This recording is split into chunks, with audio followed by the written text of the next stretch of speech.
Ce lundi 7 août, Esteban revenait dans les 12 coups de midi pour la troisième fois après avoir, déjà, décroché une étoile mystérieuse. À cette occasion, sa sœur a révélé qu'il n'avait pas laissé sa venue au jeu de TF1 au hasard.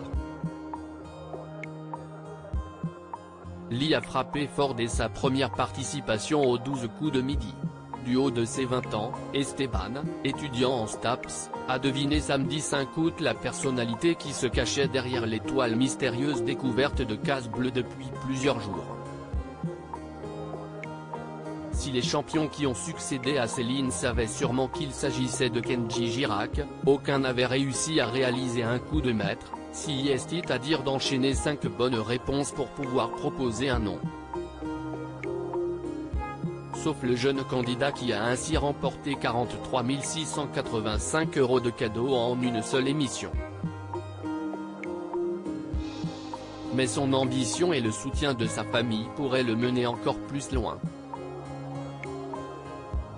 Nina à propos de son frère Esteban, les 12 coups de midi, il nous a dit qu'il voulait être maître de midi, c'était son objectif issu d'une famille nombreuse de 6 enfants, Esteban était accompagné d'un de ses frères et de 2 de ses sœurs, Emma et Nina, ce lundi 7 août.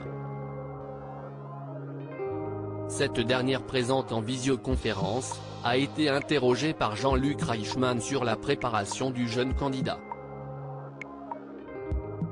Le frangin fait un parcours complètement dingue. Il avait préparé son coup apparemment depuis 1 an. Est-ce que vous saviez ça, vous les frères, vous les sœurs, vous Nina ? Demande l'animateur. Une information confirmée par celle qui étudie en Belgique tout comme son petit ami Pierre-Louis, présent à ses côtés. Oui, il nous a dit qu'il voulait être maître de midi, c'était son objectif, il a tenté le coup et voilà.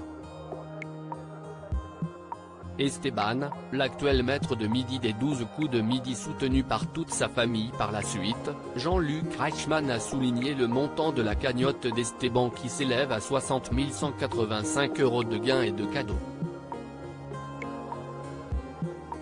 Si est dingue, je suis trop fier de lui. Je suis trop contente, s'est enthousiasmée sa sœur, Nina.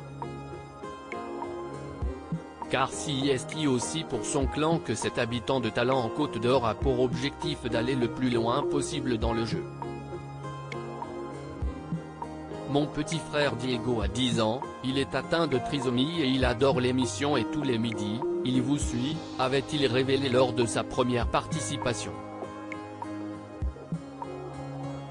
Pour l'anecdote, le père du champion avait participé au jeu de TF1 lors sa première année d'existence mais n'avait pas dépassé le 2e tour. Une belle revanche pour toute la famille.